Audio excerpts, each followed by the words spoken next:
있습니다. 주의 은혜가 함께 하시기를 바랍니다.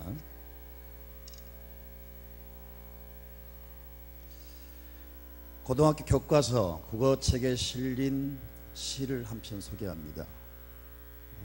로버트 프로스트가 쓴 가지 않는 길 기억나십니까? 그 중에 몇 구절을 소개한다면은 숲속에 두 갈래길이 있었습니다. 많은 사람들이 잘 가지 않는 길을 선택하였습니다. 그리하여 모든 것이 달라졌습니다. 과거엔 별 생각 없이 읽었는데 지금 이 시를 보면 가슴에 와 닿습니다. 사람이 살아가는 길이 있어요. 성경은 말씀합니다. 두 길이 있다고 말씀하고 있어요. 시편 1편 본문은 시편 전체 150편 가운데 서론을 다루면서 또한 동시에 가장 중요한 주제를 다루고 있습니다. 시편의 주제는 두 길이 있는데 하나는 악인의 길이 있고 하나는 의인의 길이 있다. 하나는 사는 길이 있고 또 하나는 망하는 길이 있다.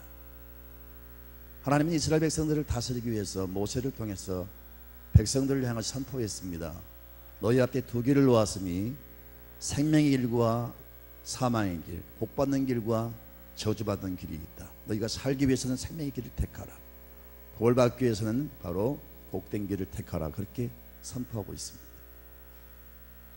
오늘 본문에도 의인의 길과 악인의 길이 보이잖아요. 예수님께서 비슷한 말씀하셨어요. 마태복음 7장 13절부터 14절을 보면은 좁은 문으로 들어가라. 멸망으로 인도하는 문은 크고 그 길이 넓어 그리로 들어가는 자가 많고 생명으로 인도하는 문은 좁고 길이 협착하여 찾는 자가 적음이라. 사랑하는 성도 여러분, 축복의 사람 되시기를 원합니다.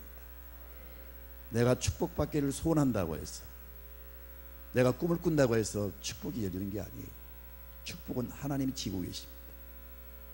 하나님이 우리의 삶을 굽어 살펴보시고 복된 길을 걷는 사람에게 복을 주시는 거지, 아무나 막 여러분 싸구려 복입니까? 하나님은요, 여러분 우리의 앉고 일어섬을 아시고 멀리서도 우리의 생각을 통촉하시며, 옛날에 이런 말이 있어요. 하나님은 까만 밤에 까만 바위에 까만 개미가 기어가는 것도 다 보신다. 하나님은 우리 앞에 두 길을 놓고 복된 길을 걷는 사람에게 축복을 주시는 거지 아무나 주시는 것이 아닙니다. 오늘 여러분 6절을 다 같이 소리내서 읽습니다. 대저 의인의 길은 여호와께서 인정하시나 악인의 길은 망하리로다. 하나님은 의인의 길을 걷는 사람에게 복을 주십니다. 그러나 반대로 악한 길을 걷는 사람에게는 망하게 하십니다. 그러므로 의인의 길을 걸으십시오. 복된 길을 걸으십시오. 생명으로 인도하는 문으로 들어가십시오. 그래야 하나님이 자신과 여러분 장래 혹은 자손들을 책임져 주실 줄로 믿습니다. 어떤 사람이 의인일까요? 우리가 주위에 있는 사람들을 보면서 의인과 악인을 분별할 수 있던가요?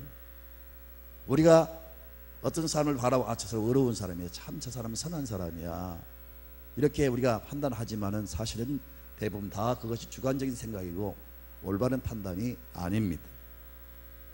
어떤 경우는요, 악한 사람은 더 잘돼서 그 잘된 것으로 인하여 성공한 것으로 인해서 자기의 악함이 가려진 사람도 있어요. 자기가 이룬 그 성공과 부귀영화로 자기를 치장하고 오히려 악한 사람이 의롭게 이렇게 보일 수도 있습니다. 한때 지방의회 의원들이 대부분 전과자란 말이 있었어요. 다는 아니겠지만 적어도 처음에 출범할 때 3분의 2, 3분의 1 정도가 전과자 폭력배들이 사실 많이 진출해서 지방의회 의원이라 해가지고 그 의원 배지로 자기의 그 과거를 다 회색시키고요, 오히려 지역사회에서 유지로 혹은 의인으로 인정을 받는 경우가 있습니다. 또 악한 일을 행하면서도 자기가 악한 사람이다 인정한 사람 아무도 없어요. 다 옳다고 생각합니다. 악인이 자기의 일을 옳다고 생각하니까 더 심각한 죄를 짓게 되는 것입니다. 우리는 사실 분별을 못합니다.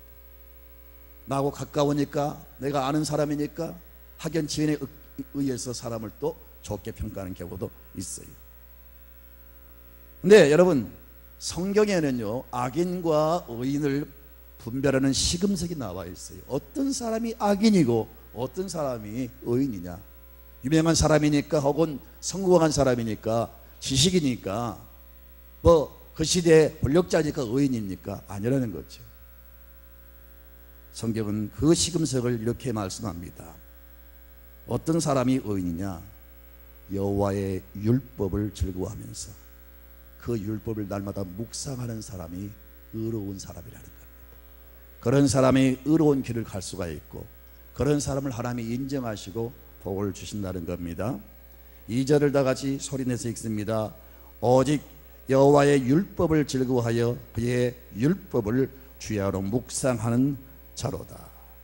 하나님의 말씀을 날마다 즐겁게 묵상하는 사람, 그리고 그 말씀에 기록된 대로 다 지켜 행하는 사람에게 하나님이 너는 의롭다 이렇게 하나님이 인정하시는 거예요. 반면에 악인은 어떤 사람이냐? 자기의 꾀를 쫓아 살아가는 사람이 악인이라는 거예요. 어떤 사람은 머리가 비상하다 그렇게 말하죠. 꾀가 많다. 하나님 앞에서 볼 때 그걸 좋게 여기지 않아요. 악인들의 특징은요 자기 머리, 자기 꾀를 쫓아 살아간다는 겁니다. 꾀라고 하는 히브리 말은 아짜트라는 말입니다. 술수를 부리는 겁니다. 잔머리를 쓰고 모략을 꾸미고 인간적인 이성을 추구합니다. 악인은 항상 자기 이익만을 생각합니다. 어떻게 하면 속여먹을까, 어떻게 하면 내 목적을 달성할까 늘 머리를 씁니다. 그리고 수단과 방법을 가리지 않습니다. 이 말씀은 믿지 않는 사람들에게만 여러분 해당되는 것이 아닙니다.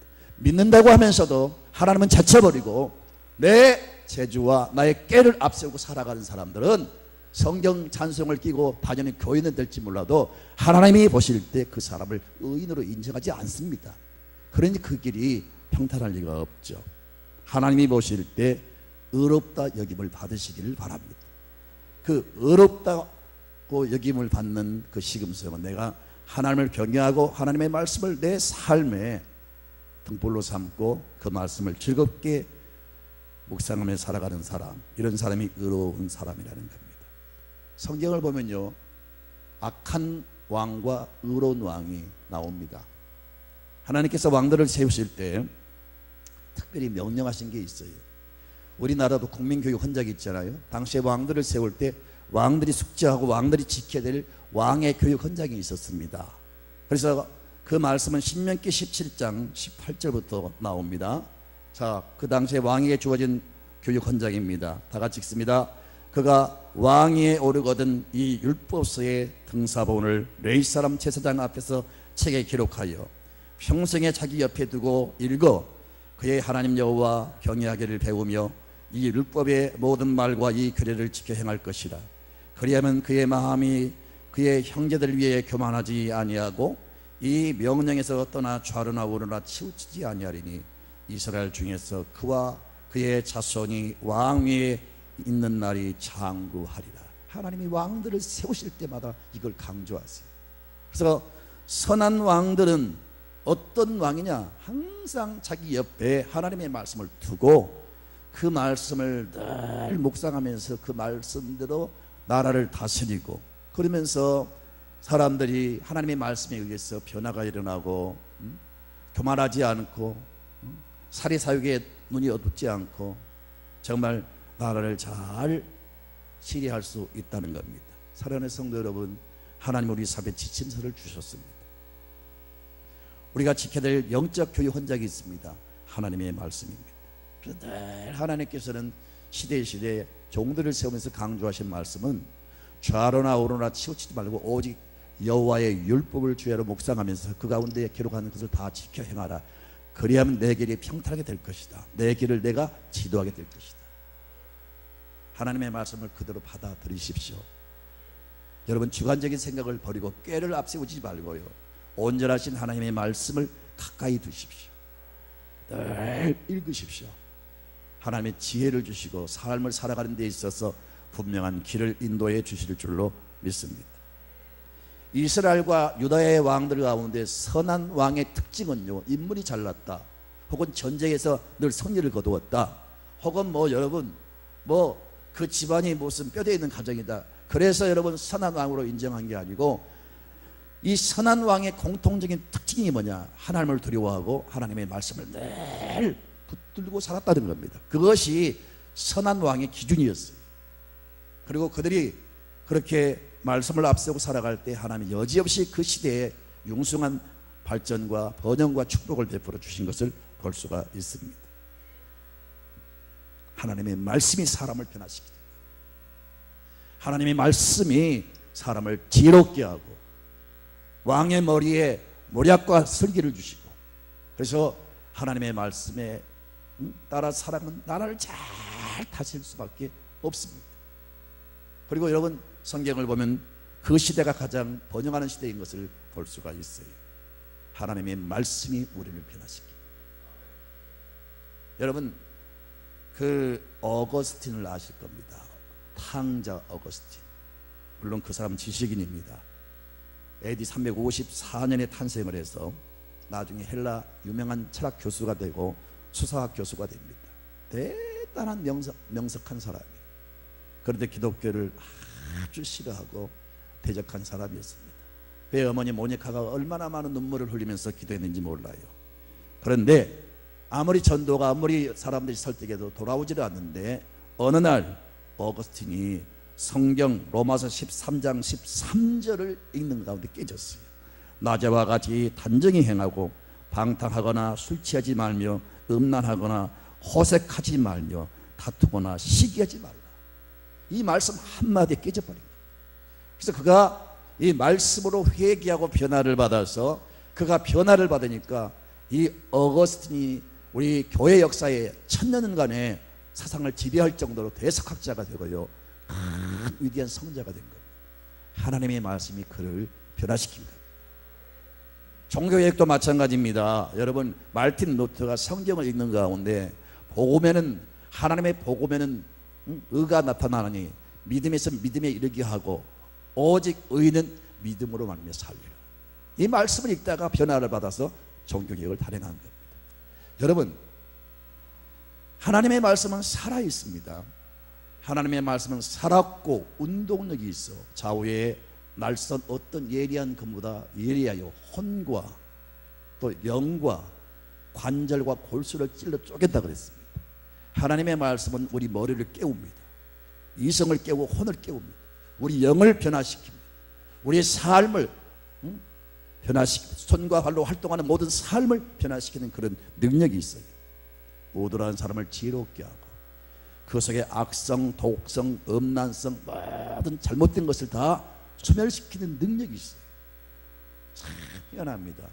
사람이 개발하고 발명한 그런 어떤 약품도 그 몸속에 들어가면 여러분 바이러스를 죽이고 또 여러분 종양을 죽이고 또 여러분 우리 속에 무슨 폐병이니 뭐 여러 가지 못된 병들을 약물이 들어가면서 다 소멸시키는 그런 효력을 발생하지 않아요?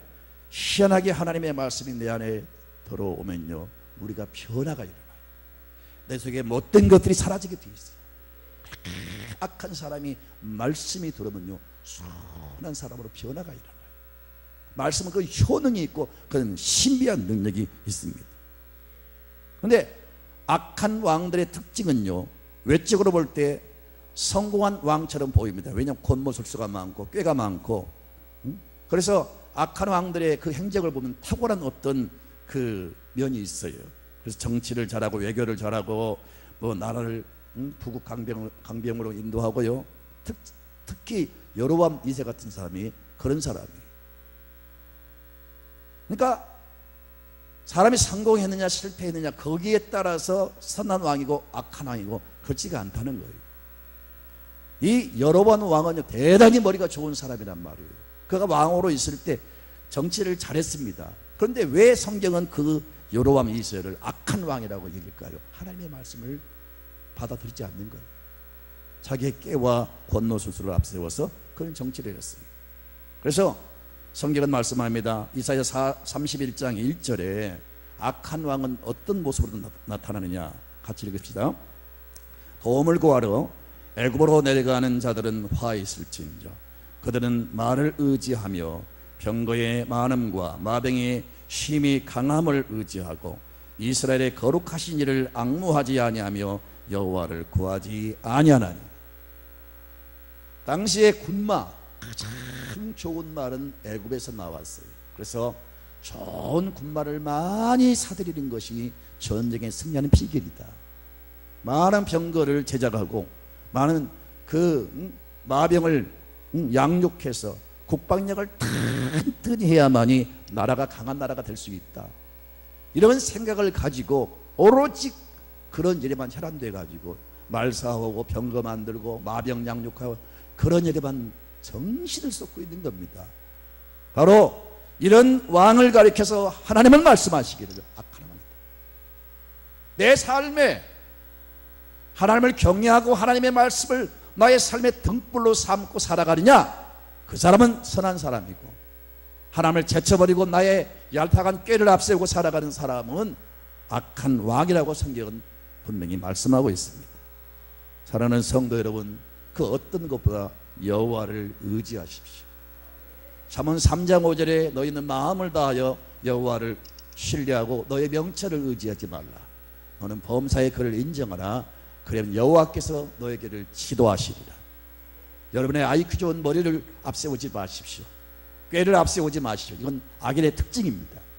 항상 여호와를 두려워하고 하나님의 말씀을 가까이 두십시오. 늘 하나님의 말씀을 즐거워하고 묵상하십시오. 하나님의 말씀을 귀찮은 존재로 여기지 마십시오. 내 삶의 제한 요소라고 느끼지 마십시오. 오히려 축복이라고 생각하십시오. 내 삶의 길이요 레일이요 빛이요 등불이라고 생각하십시오. 나를 살리기 위해서 나를 복되기로 인도하기 위해서 주신 축복의 선물로 여기시고요, 하나님의 말씀을 삼가 즐겁게 묵상하시기를 바랍니다. 묵상이 뭐냐? 가만히 말씀을 바라보고 있는 게 묵상이 아닙니다. 묵상이라고 하는 말은 히브리 말로 하가라는 말입니다. 무슨 뜻이냐면요, 부드럽게 소리내서 읽는다, 그런 뜻이. 옛날 서당에서 그 어린 아이들이 그 선생님 앞에서 한문 공부를 할 때 한결같이 머리를 흔들면서 하늘 천 따지 왕 가모현 그렇게 이렇게 흔들흔들하면서 소리내서 읽었던 그런 모습을 묵상이라 그렇게 말할 거예요.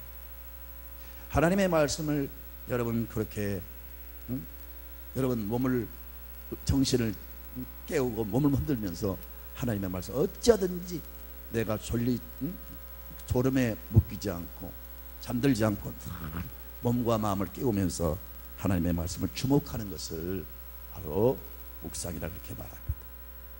하나님의 말씀을 묵상하면 내 안에 불이 붙습니다. 불의 특징은 요 두 가지가 있습니다. 하나는 밝게 합니다. 불의 특징은 뜨겁게 합니다. 하나님의 말씀은 불입니다. 예수께서 엠마오로 내려가는, 그래서 실패와 좌절과 절망 속에 한때는 예수님 따르면 굉장한 어떤 성공을 기대했는데 예수님이 막상 십자가에 돌아가시니까 낙심과 절망하면서 고향으로 이제 여러분 내려가다가 예수님이 부활하신 다음에 나타나셔가지고 그와 동행하면서 말씀을 풀어주셨습니다. 그때 가슴이 뜨거웠다고 했습니다. 하나님의 말씀은 뜨거워져요. 그런 체험을 안 하십니까 여러분요? 하나님의 말씀을 읽다가 하나님의 말씀을 듣다가 막 가슴이 뜨거워질 때가 있어요. 말씀이 그런 능력이 있어요. 여러분, 이 말씀을 듣는 가운데 뜨거워졌다고 하는 것은 내 마음에 뜨거운 사명감을 느끼는 거예요. 물론 막 느낌이 뜨거워질 수도 있지만요, 뜨거우면 뭐냐, 막 복받쳐 오르는 어떤 사명감, 내가 이걸 위해 살아야 된다, 어떤 그 내 속에 누가 시키지 않아도 솟구치는 사명감, 이것이 뜨거움. 내가 이 일을 해야 돼. 나는 이 일을 위해서 태어났어. 나는 이 일을 생명을 바칠 거야. 그래서 젊음을 바치고 생명을 바쳐서 여러분 순교까지 하는 사람이 생기고요. 아프리카 혹은 오지에 들어간 사람도 있고요. 가슴이 뜨거워질 때는 역사가 나타날 줄로 믿습니다. 빛은 여러분, 불은 밝게 하잖아요. 빛을 제공합니다. 하나님의 말씀이 들어오면요, 머리가 밝아져요. 맹하고 미련하고 우둔한 사람이 확 열리는 지혜로운 사람이 돼. 영감이 있는 사람, 아이디어가 떠오르고요, 막 심령이 밝아지고요, 답답한 마음이 밝아진단 말이에요. 다 죄짓고 방탕한 사람이, 다 마음이 어두운 사람이, 그러니까 얼굴도 어둡고요, 삶이 막 어두워지잖아요. 그런데 하나님의 말씀이 들어오면요, 삶이 밝아져요. 얼굴 빛도 밝아지고요. 아멘. 어두운 길이 보이지 않잖아요. 근데 주의 말씀을 내가 묵상하는 가운데 길이 보여요. 방법이 막 떠올라요. 이런 역사를 하나님께서 나타내십니다. 그래서 다윗은 시편 119편 105절에 같이 읽습니다. 주의 말씀은 내 발의 등이요 내 길의 빛이니이다. 에레미야 23장 29절에 나 여호와가 말하노라 내 말이 불같지 아니하냐, 반석을 쳐서 부서뜨리는 방망이 같지 아니하냐. 아멘입니다. 지난주에도 하버드 대학교를 제가 이야기했는데, 하버드 대학교 총장이었던 나단 푸시란 사람이 그런 말을 했어요. 젊은이들은 반드시 이 네 가지를 소유해야 된다. 첫째는 흔들 수 있는 깃발을 붙잡아라. 두 번째는 부를 수 있는 노래가 있어야 된다. 세 번째는 믿을 수 있는 신주가 있어야 된다. 네 번째는 따를 수 있는 지도자가 있어야 된다. 의미 있는 말인 줄로 믿습니다. 흔들 수 있는 깃발이 뭘까요? 내 삶의 목표를 말합니다. 부를 수 있는 노래가 있어야 됩니다. 마음에 기쁨이 없는 사람은 노래를 부를 수가 없어요. 소망이 없는 사람은 노래가 안 나와요. 내 마음이 기쁘고 즐거우면요, 꿈으로 가득 찬 사람은 막 입에서 노래가 터지게 되어 있어요. 분명한 무언가 믿을 수 있는 신조가 있어야 된다는 거예요. 그리고 믿고 따를 수 있는 지도자가 있어야 되는데, 오늘날 지도자가 있습니까? 우리나라에도 지도자가 없다는 게 불행한 일입니다. 예수님만이 우리의 지도자이십니다. 말씀을 통해서 바로 이 네 가지를 우리가 다 소유할 수가 있습니다. 말씀을 읽으면 꿈이 생깁니다. 말씀을 읽으면요, 내 입에 노래가 터지게 되어 있습니다. 말씀을 묵상하면 여러분 믿음이 생깁니다. 말씀을 우리가 묵상하면 하나님이 나의 목자가 되시고 우리의 지도자가 되십니다. 이 네 가지를 우리 모두가 소유하시기를 바랍니다. 아멘, 아멘. 그런데 우리는 하나님의 말씀을 즐겁게 묵상을 해야 되는데 염려를 묵상합니다. 염려는 자신을 파괴합니다. 어떤 사람은 저렇게나 사람을 미워하는데 묵상하고 있어요. 어떻게 하면 원수를 갚을까? 어떻게 하면 저 해를 끼칠까? 어떻게 하면 저 사람을 괴롭게 할까? 어떻게 하면 저 사람을 수치스럽게 만들어버릴까? 그걸 늘 묵상을 해요. 그러지 마세요. 병 생깁니다. 병 생겨요.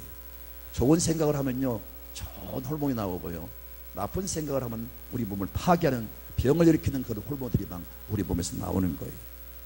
성경은 말씀합니다. 마음을 잘 지키라고. 여러분 마음에 여러분 염려 걱정이 없도록, 미움이 없도록, 온갖 여러분 가라지가 나지 않도록 마음을 잘 관리하세요. 잠언 4장 23절을 같이 읽습니다. 무릇 지킬 만한 것보다, 다 같이 읽습니다. 모든 지킬 만한 중에 더욱 내 마음을 지키라. 생명의 기론이 이에서 남이니라. 가끔은 제가요, 옛날 20년 30년 전에 성경을 암송했던 것들을 지금 막 이렇게 인용할 때 옛날 그저 막 떠올라 가지고 지금 새롭게 기록된 말씀과 좀 이렇게 안 맞을 때가 있어요. 워낙 그 말씀들이 자리를 잡았기 때문에. 그래서 가끔은 제가 틀릴 때가 있는 거 여러분 이해해 주시기를 바랍니다. 빌립보서 4장 6절부터 7절에 뭐라고 말씀하죠? 아무것도 염려하지 말고 오직 모든 일에 기도와 간구로 너희 구할 것을 감사함으로 하나님께 아뢰라. 그리하면 모든 지각에 뛰어난 하나님의 평강이 그리스도 예수 안에서 너희 마음과 생각을 지키시리라. 기도하셔서 마음 관리 잘하세요. 아멘입니까? 한때 세계를 장악했던 그 무하마드 알리 권투 선수를 아실 거예요. 물론 알리도 유명하지만 알리 못지않는 유명한 복서가 있습니다. 조 프레이저라는 사람입니다. 기억나십니까? 저 사람 지금 목사로 활동하고 있어요. 권투도 잘하지만 말도 참 잘해요. 명언을 남겼습니다. 나는 그 조 프레이저가 한 말을 기억합니다. 챔피언은 링에서 되는 것이 아니다. 다만 링에서 인정받을 뿐이다. 링에 올라가서 시합하기 이전에 열심히 훈련하고 각고의 노력을 해서 챔피언이 될 만한 실력을 갖추고 올라가면 저절로 챔피언이 된다는 거예요. 이미 챔피언은 그 링 밖에서 다 준비가 된다는 거죠. 올라가서 인정받을 뿐이라는 거예요. 우리 믿음의 사람도 똑같은 메시지를 적용할 수가 있어요. 평소에 내 말씀과 기도로 여러분 골방에서 여러분 교회 생활하면서 여러분 훈련을 받으시고요. 하나님의 말씀과 능력으로 여러분 충전시키시고요. 무장하셔야 됩니다. 그래야 세상에 나가서 여러분이 승리할 수가 있는 거예요. 평소에 여러분 말씀도 없고 어떤 분명한 확신도 없고 결심도 없이 어떤 분명한 어떤 무장도 안 하고 세상에 나가면 다 피할 수밖에 없습니다. 승리한 사람들은 골방에서 기도를 많이 합니다. 말씀을 묵상하고 말씀으로 무장합니다. 내가 이렇게 살아야지. 분명한 뭔가 삶에 여러분 확신을 가지고 살아갑니다. 꿈을 가지고 살아갑니다. 하나님의 도우심을 바라보면서 살아갑니다. 하나님을 의지하는 믿음을 가지고 살아갑니다. 그러니까 그런 사람이 세상 링에 올라가면요 다 이길 수밖에 없는 거예요.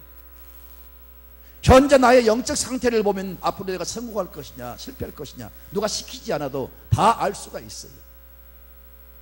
여러분 영적 상태를 점검하시기 바라고요.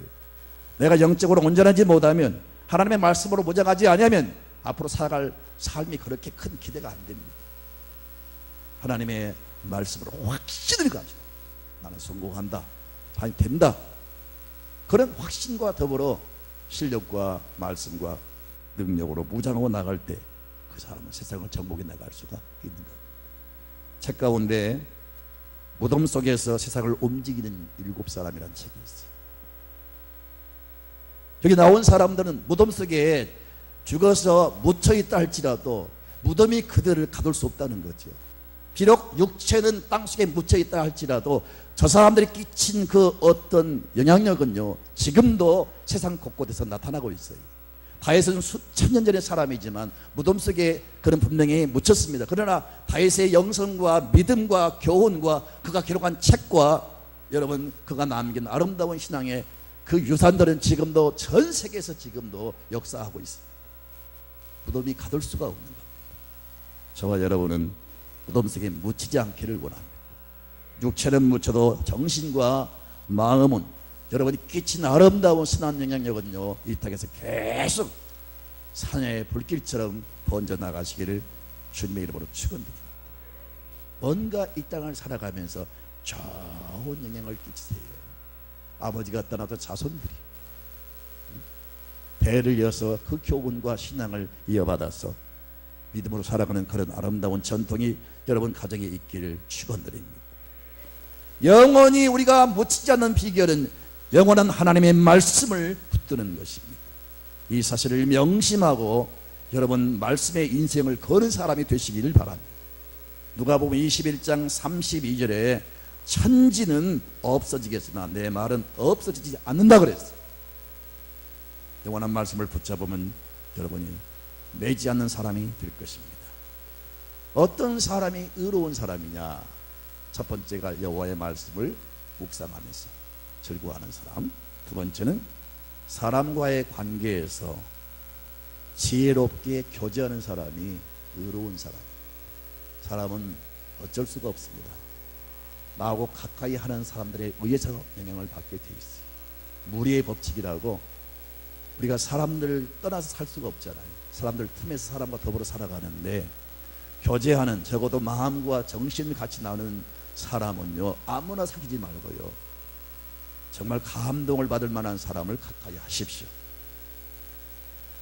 사귀어서는 안 될 사람이 있잖아요. 가까이 해서는 안 될 사람이 있잖아요. 지혜로운 사람은 믿음의 사람은요 의로운 사람은 사람과를 잘한다는 거예요. 그래서 1절을 다 같이 읽습니다. 복 있는 사람은 악인들의 꾀를 따르지 아니하며 죄인의 길에 서지 아니하며 오만한 자들의 자리에 앉지 아니하고. 세 종류의 사람이 나오죠. 어떤 사람요? 악한 사람. 악한 사람, 악한 사람이 있잖아요. 말도 악하고 생각이 악한 사람이 있어요. 그런 사람 멀리 하십시오. 죄인은 어떤 사람이냐? 죄라고 하는 말은 헬라어로 하마르티아란 말이에요.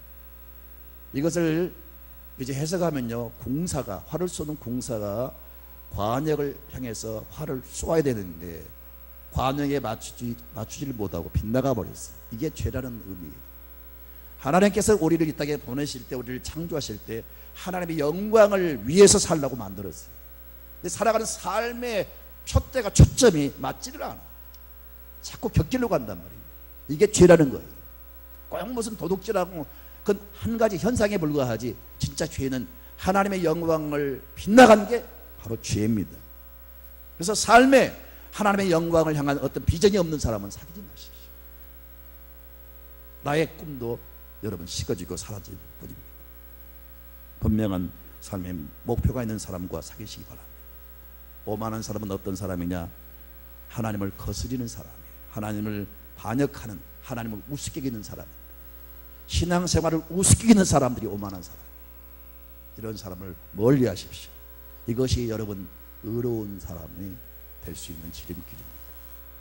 누구와 만나느냐, 누구를 접촉하느냐에 따라서 인생은 달라집니다. 망할 사람, 하나님의 진노가 그 머리 위에 머물러 있는 사람이 있어요. 이런 사람과 같이 지내면 같이 망할 수밖에 없습니다. 믿음의 사람을 사귀십시오. 성령의 사람을 사귀십시오. 말씀의 사람과 가까이 하십시오. 하나님의 은혜 가운데 쓰임받는 여러분 주도적인 인생과 교제를 하십시오. 그리하면 나도 덩달아 여러분 변화를 받게 되고 영향을 받게 되고, 나도 성숙한 사람이 되고 무게 있는 사람이 되고, 여러분 덩달아 축복받는 사람이 될 줄로 믿습니다. 하나님 나라에 대한 뜨거움이 있고 세상을 변화시키는 데 열정을 품는 그런 사람을 만나십시오. 그런 사람들에 의해서 도전을 받으시고 모방하시고 연습하시고 반복하십시오. 그러면 우리는 능력의 사람이 될 줄로 믿습니다. 두 번째로, 의인의 결과. 이렇게 하나님께서 인정하시는 의로운 사람이 될 때 그 다음에 축복이 있어요. 그러니까 우리가 의로운 사람이 되어야 될 거예요. 의로운 사람의 결과를 좀 보세요. 3절을 같이 읽을까요? 3절 시작. 그는 시냇가에 심은 나무가 철을 따라 열매를 맺으며 그 잎사귀가 마르지 아니함 같으니 그가 하는 모든 일이 다 형통하리로다. 의인은 미래가 있습니다. 번성과 풍요가 있습니다. 형통이 있습니다. 하나님의 약속입니다. 이 땅을 살아가면서 미래가 있는 삶을 살아야 되지 않을까요? 수고한들 여러분 열매가 없으면 여러분 인생이 얼마나 허무합니까? 의인에게도 가뭄이 있어요. 생을 살다 보면요 자연의 가뭄이 닥치잖아요. 그와 같이 우리 삶에도 여러분 여러 가지 고난, 환란, 역경 이런 가뭄들이 닥칠 수가 있어요. 그런데 저는 시냇가에 심은 나무가 시절을 쫓아서 철을 따라서 열매를 맺으며 그 잎사귀가 마르지 아니함 같으니, 다 말라 죽어도 물이 흐르는 시냇가에 심겨진 나무는 가뭄과 상관이 없잖아요. 왜 안 그래요? 상관이 없다고요. 가뭄이 내 인생에도 닥친다고요. 내가 원치 않는 환란도 고난도 내가 만나게 된다고요. 그러나 가뭄이 나를 덮쳐도 마르지 않는 시냇가에 심은 나무는 가뭄과 상관이 없듯이 우리가 주 안에 거하면 주님이 우리 생에 생수를 공급하십니다. 그래서 성경은 말씀하기를 너희 목마른 자들아 다 내게로 오라. 누구든지 목마르거든 내게로 와서 마시라. 나를 믿는 자는 성경의 이름과 같이 그 배에서 생수의 강이 흘러 넘치리라. 요한복음 7장 37절 이하에 말씀하고 있죠. 마르지 않는 생수를 공급하십니다. 그러니까 세상이 다 지금 가뭄으로 덮쳐도요 우리가 주 안에 있으면, 말씀 안에 거하면 하나님이 우리에게 살아갈 수 있는 모든 영적 자원을 공급해 주실 뿐 아니라 마르지 않는 영원한 생수를 공급해 주시므로 세상 변화와 상관이 없이 잘 되게 하실 줄로 믿습니다. 번성케 하시고 풍요롭게 하시고 다 형통하라. 이 말씀 앞에 형통이란 말을 다 좋아하죠. 만사 형통이란 말 좋아하시잖아요. 다 형통한단 말은 만사 형통한단 말 아닙니까? 옆 사람에게 축복합시다. 말씀 안에 거하면서 만사 형통하시기 바랍니다. 주님이 책임져 주십니다. 가뭄이 닥친다 해도 걱정하지 마십시오. 주님이 책임져 주십니다. 그래서 요셉이 그렇게 여러분 노예로 팔려가고 종으로 팔려갔지만요, 창세기 49장을 보면 요셉이 받은 축복이 나오는데, 요셉은 샘 곁에 무성한 가지라 그 가지가 담을 넘었다 그랬어요. 요셉을 가리켜서 샘 곁에 무성한 가지를 뻗는 나무를 묘사하고 있어요. 그의 인생은 얼마나 가뭄이 많았습니까? 그런데 여호와께서 그의 인생을 복을 주시니까 샘 곁에 무성한 가지를 뻗는 나무처럼 그렇게 복을 주셨습니다. 의인의 결과는 말씀을 묵상하고 하나님의 뜻대로 사는 사람들에게는 바로 이렇게 우리의 생을 만사형통으로 책임져 주십니다. 그러나 불행하게도 악인은 어떻게 됩니까? 바람이 나는 겨와 같다. 옛날에 재래식으로 농사를 지을 때 농부들이 타작을 해서 키에다 그걸 넣고 이렇게 까부르면요, 쭉적이는 쭉쭉쭉쭉 빠져가지고 밖으로 떨어질 거예요. 알맹이는 알곡은 안으로 들어오잖아요. 그래서 알곡은 곡간에 들이고 쭉적이는 다 불에 태웁니다. 악인들의 결과가 그렇다는 거예요. 여러분, 지옥이 있습니다. 지옥을 부인하는 사람은 성경을 부인하는 사람이요, 하나님을 부인하는 사람입니다. 하나님, 공의 하나님이세요. 이 땅을 살아가면서 악을 행한 사람들을 가만히 둘 리가 없죠. 그래서 악한 사람을 심판하기 위해서 그 결을 모아다가, 바람에 나는 결을 모아다가 불 속에 집어넣어 버린 것처럼 악한 사람들의 미래는 하나님 지옥불에 집어넣을 것. 우리가 인생을 살아가면서 이렇게 된다면 얼마나 불행한 일이겠어요. 한번 지옥 들어가면 영원히 고통을 당하는, 그 뜨거운 불에서 고통을 당하는 그런 일이 우리 앞에 혹시라도 있다면 얼마나 불행합니다. 지옥불은 이 땅에서 그 어떤 불보다 뜨겁답니다. 그리고 이 불은 꺼지지 않는다 그랬고, 죽을래야 죽을 수가 없고 구더기도 죽지 않는 곳이라고 했어요. 죽지 않으면서 영원히 지옥에서 고통당할 생각해 보세요. 악인들의 결과는 그렇다는 겁니다. 그러나 두 길 가운데 의의 길을 걷는 사람에게 하나님이 인정하실 뿐 아니라 내가 너를 인정하는, 너는 내 앞에서 의롭게 사는 사람이다, 내가 너를 복을 줄만하다, 하나님이 인정하시고 인생을 번성케 하시고 장대케 하시고 형통케 하실 줄로 믿습니다.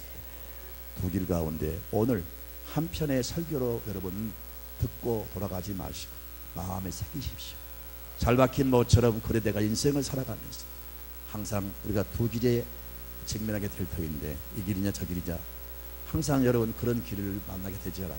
언제나 여러분 믿음으로, 기도로, 하나님을 경외하는 그런 믿음으로 말씀을 묵상하면서 의의 길을 선택하시고 그 길을 걸으십시오. 얄팍한 자기 꾀를 앞세우지 말고 세상 쫓아가지 말고 영원히 변치 않는 영원한, 천지는 없어져도 하나님의 말씀은 영원하다, 영원한 말씀을 듬뿍 삼고 살아가세요. 그것이 바로 의로운 사람이고 그 길이 의로운 길이고, 그렇게 살아갈 때 하나님이 책임져 주실 줄로 믿습니다.